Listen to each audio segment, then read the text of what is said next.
So lads, not good news right here. Not good news. So whatever the hell they had her doing in Indiana, I mean this when I say this, get as far away from Indiana as possible. Get as far away from that medical team as possible. Because, like, when her body's breaking down with no injury. In a somber announcement, the Indiana Fever revealed the latest on Caitlin Clark's health, and it's not good. After Clark injured her right groin on July 15th, a thorough medical evaluation thankfully found no additional injuries or damage to the area, but any relief was fleeting. The team bluntly stated there is no timetable available for Clark's return. No one, not the coaches, not... Following a July 15th injury to her right groin, Indiana Fever guard Caitlin Clark underwent further medical evaluations earlier this week. The team can confirm that no additional injuries or damage were discovered through the evaluations. Clark will continue working with the Fever medical team on her recovery and rehabilitation, with the priority on her long-term health and well-being. There is no timetable available for Clark's return, and no additional details will be provided at this time. Any further updates will be shared as they become available. This is an update, a statement directly. The medical staff can say when the WNBA's brightest young star will be back on the court. It's a chilling uncertainty that has fans and teammates alike anxious and heartbroken. This open-ended absence comes as a gut punch. For a player of Clark's caliber, the phrase "no timetable" feels almost unthinkable. But it means even the experts are unsure if her recovery will take weeks There's no timetable for Caitlin Clark's return after being evaluated this week, which means, worst case scenario, the Indiana Fever can be without Caitlin for the rest of the year. But best case scenario, she comes back after missing a few games. But does that mean she'll be healthy? 100% fully healthy at least. Their next 3 games, which are the final games of July, is against the Aces tonight at home, then Chicago Sky on the road, then back at home against the Phoenix Mercury. But here's the schedule for the beginning of August, and again, this Fever team has to prepare to be without Caitlin Clark as she has no timetable for a return. Longer. The Fever's update offered no further details, leaving everyone in the dark. Concern rippled through the basketball world. How could it be that Caitlin Clark, the phenomenally tough guard who seemed destined to take the league by storm, now has an injury so troublesome that nobody knows when she'll play? If you are enjoying, please subscribe. Tragically, this uncertainty has been the theme of Clark's entire season. Every time she suits up, it feels like only a matter of time before... Folks, it was only a week ago that Caitlin Clark was listed as questionable for a Wednesday night game against the New York Liberty in New York. About 5 hours prior to game time, it goes from questionable to out. Thursday, heading into the All-Star break, the three-point contest is Friday night. Caitlin Clark releases a statement of her own saying she won't be participating in the three-point contest and won't be participating in the All-Star game. Caitlin Clark's team has made it known we are going to be holding her out until she is fully recovered. We are not going to be rushing her back for the next setback. In fact, this latest groin injury is the 3rd soft tissue issue Clark has dealt with since the 2025 WNBA regular season began, and the 4th such ailment in 2025. It's a heartbreaking cycle. She plays brilliantly for brief stretches, only to be sidelined by injury again and again. The pattern began early. Clark's trouble started with a left quadricep strain in late May. That sidelined her for 5 games. She returned in mid-June, determined and hopeful. But within 5 games, she went down. A lot of people were of the opinion of stay out as long as you have to. Just stay out. I mean, I'm starting to wonder if the season is not a wash at this point anyway. She needs to get well. This is good news, at least. Honestly, as someone who has dealt with this injury during the season, the way she was walking and moving all All-Star week gave me hope for her. It wasn't a lot worse and a season-ending thing. They have to again. This time, a left groin injury that cost her 4 more games and even the Commissioner Cup championship. Undeterred, Caitlin underwent rehab and came back once more. Rejoiced to see her back in uniform until July 15th when disaster struck yet again with a right groin injury against Connecticut. It was cruel gia vu. Remarkably, Clark had never missed a game due to injury before this year. Yet now, she's suffered 4 different muscle injuries so far this year. Just like I stated, guys, this should not come as no surprise, bro. I told you. Caitlin Clark was injured with her mobility When she caught the first groin injury, that's what really kind of did everything in for her, guys. It was just not looking good after that first one. And unfortunately, it's an almost surreal turn of events for a 23-year-old superstar in peak condition. Each setback has been more devastating than the last, not just for Caitlin, but for the league that depends on her star power. Clark immediately became the face of the Fever and a marquee attraction for the entire league. Her presence has been a boon to the WNBA league in jersey sales and drove huge spikes in ticket sales and TV ratings, making her absence a blow to the league's momentum. Now with Clark stuck in an endless injury rehab loop, that momentum has stalled.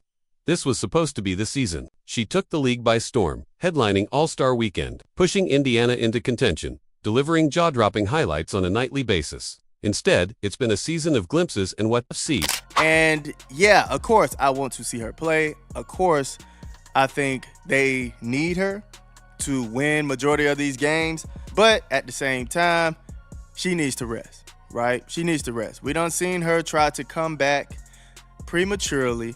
She plays well, and then those next following games, it just looked like she's just not there.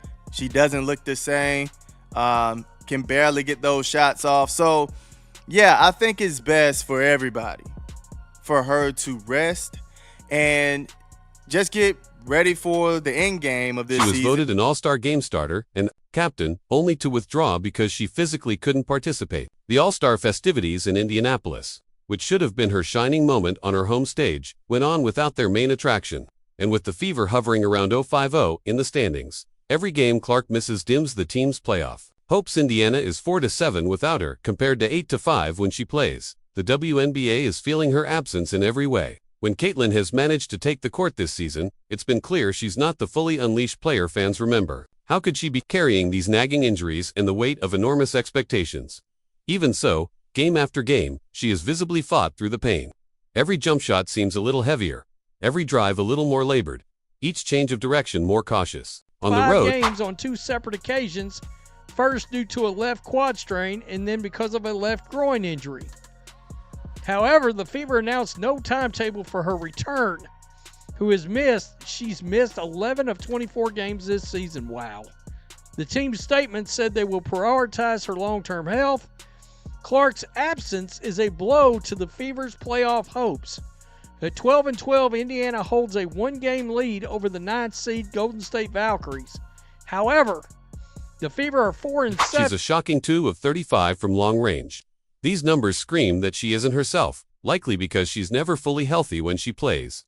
It's obvious the revolving door of injuries has taken a toll on her rhythm and confidence. How could it not?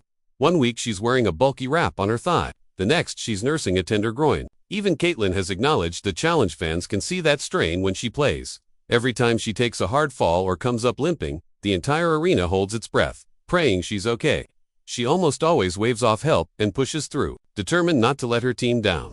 But observers can tell she's in discomfort. A slight limp here, a wee SE there. She gives everything she has. Yet the cost is evident in her diminished explosiveness and shaky shooting. It's the portrait of a warrior trying to will herself through. It is a scary thing when your legs are breaking down and you're not injured, because you have to figure out what the hell that is. It could literally be her running mechanics changed and it put pressure, even slightly, it put more pressure on her upper legs.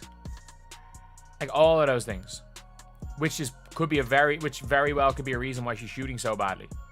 Like maybe she did too much work trying to bulk up her upper body and not enough on her legs. Like, I don't know.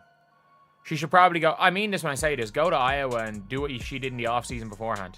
But now it's going to take, like hire a Tim Grover or something, because she's going to have to rechange how she runs. And it's as inspiring as it is heart-wrenching.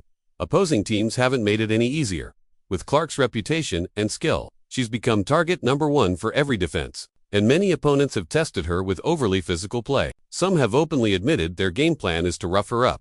We know she doesn't like physicality, one opposing coach said, laying bare the tactic. In practice, that means defenders bump, grab, and hit Clark at every turn to throw her off her game. At times, it's gone beyond normal physical play and into dangerous territory. Clark has already been on the receiving end of 6 flagrant fouls this season, more than any other player. She's been cracked in the face by a stray elbow and body checked to the floor on a drive. These are the kind of blows that can cause real damage. Coach Stephanie White believes this constant pounding is taking a toll on her star. A player who handles the ball as much as Caitlin is getting hit on almost every possession. And it causes you to load differently, explode differently, White explained. Over time, all that contact can contribute to injuries. Even broadcasters have taken notice. In one recent game, as defenders swarmed and grabbed at Clark, ESPN's Rebecca Lobo described what she saw. There's a grab, there's a hold, there's another grab. All of those statements about how her body feels this season under the circumstances of, well, getting the crap kicked out of her on the court and just dealing with injuries, right? I mean, people forget when she's injured, she can't train. You know, every time she gets injured and has to sit out, she has to come back and she has to try to recapture basketball shape, right? The ability to run up and down the court and maintain. Single one of them. Yet many of those fouls weren't called. White has been visibly frustrated by the officiating all year. She even ranted that everybody's getting better except the officials. After feeling the refs were allowing too much abuse of her star player, the bottom line is that Caitlin has been taking a beating night after night. And it's hard not to connect that relentless physical punishment to the injuries now threatening her season. The breaking point came on July 15th in that fateful game against the Sun, late in the fourth quarter. With victory in sight, fate struck again. Clark dished out an assist for what should have been the game's closing basket, then suddenly pulled up lame, clutching her right groin in pain. The arena fell silent as she limped toward the bench. Teammate Aaliyah Boston walked beside her in concern, in frustration, and anguish. Caitlin slammed her head against the padded basket stanchion. And moments later, she sank onto the bench, pulled a towel over her head, and appeared to be holding back tears. What should have been a moment of triumph had turned into... Yes, you can argue that they play better without Caitlin, but no. In the postseason, you need your stars. They're going to need Caitlin. The fact that she's injured sucks, that's one thing. But the fact that we have no idea when she's coming back is another thing. Because the WNBA, Indiana, it's all taking a hit. I mean, it's kind of recovering at first when she was missing a lot of games, viewership, whatever you would like to talk about. Dropped. Really did. But it's starting to rise. Yet another nightmare for fans. Seeing Caitlin like that was gut-wrenching. This is the same fiery leader who usually rallies teammates and ignites crowds. Now slumped over, hiding tears under a towel.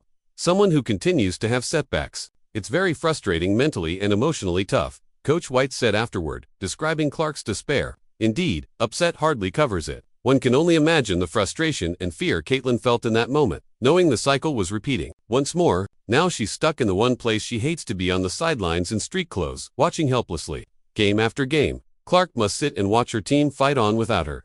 She stays as engaged as possible, clapping for her teammates' big plays, offering advice during timeouts, but there's an unmistakable longing in her eyes. For a competitor of her caliber, being unable to play is its own kind of agony. She's attacking her rehabilitation with everything she's got, determined to return stronger. But rehab is a lonely grind, and each day out of action is another test of her patience and spirit. Fans, meanwhile, have been pouring out support. They don't want her rushing back this time. Cece can take all the time she needs to completely heal. Well, I hate to break the news to y'all. My precious Cece will be out indefinitely. That means we won't see her until next year because the whole Indiana Fever organization has failed her. You hear me? And the whole WNBA, from the commissioner to the corrupted referees and also the players that was on payroll. You hear me? That was sent to take her out the game. You hear me? Because they threatened by her aura and her greatness and her skill set. Because we want her back 100% healthy, one fan pleaded on social media. Another added that she should even sit out the rest of the regular season if that's what it takes for a full recovery. That's how much she means to everyone. Her supporters would rather wait longer than see her come back too soon and risk yet another heartbreak. They just want Caitlin to be whole and happy, lighting up the court the way she's meant to. As of now, nobody knows how long this painful chapter will last. That means everyone is left asking hard questions that have no clear answers. How long can she endure this cycle? How many times can a superstar pick herself up off the mat before it just becomes too much? Will we ever see the real Caitlin Clark again this season? The fearless, electrifying player we know. Will she return in full form, or has this year of injuries changed her? What is the league losing by her continued absence? In truth, it's losing a bit of its soul. Every game without Caitlin is missing the special buzz that only she provides. The league loses momentum and excitement when its most magnetic star is sidelined to fever and the WNBA. It's about more than wins and losses. It's about the human story of a young athlete facing adversity. Fans everywhere have an emotional Did stake. you know that Caitlin Clark is getting doctor treatments on her own? I heard that she's doing dry needling and different type of methods so she can come back. Like, this means that she doesn't really trust the Indiana Fever medical staff, which is not a good sign. Also, heard that she might be doing stem cell treatment, but she's doing all this on her own. She is trying her darnest to get back on the court. And seeing her overcome this, there's a nagging worry in the back of everyone's mind. Will she be the same when she comes back, or will this string of injuries leave a lasting mark? All we can do now is what Caitlin herself must do. Wait and hope. Hope that her groin heals fully and that this cycle of injuries finally ends. The Fever have emphasized that her long-term health and well-being come first, exactly as it should be. Caitlin Clark's new injury update looks terrible. It's the last thing anyone wanted to hear, but amid the heartache, there is a resolve. Let her heal completely now so that when she does return, the cycle of pain can finally be broken. And when that day comes, it will be a glorious, long-awaited sight. Caitlin Clark, healthy and herself again.